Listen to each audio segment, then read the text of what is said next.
আমার প্রথম ছেলে মারা গেছে, আর মেয়েটাকে বাঁচানোর জন্য আপনাদের কাছে হাত জোড়ো করে অনুরোধ করছি। আর ভিক্ষে চাইছি, আর মেয়েটার জীবন ভিক্ষে চাইছি আপনাদের কাছে।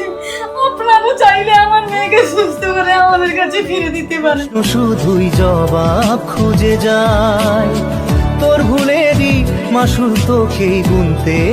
কথায় আছে পাপ বাপকেও ছাড়ে না, কিন্তু একটা ছোট্ট বাচ্চা কি পাপ করেছিল যার জন্য সে এতটা কষ্ট পাচ্ছে?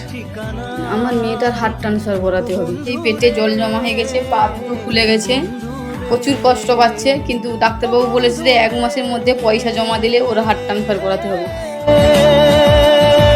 25 লাখ টাকা দরকার। অবশ্যই ভিডিওটা শেয়ার করে সেরকম একটা মানবিক মানুষের কাছে পৌঁছে দিন। সবাইকে অনুরোধ করে বলছি যে যেরকম ভাবে সাহায্য করুন, আমার মেয়েটাকে আমার কোলে ফিরিয়ে দিন।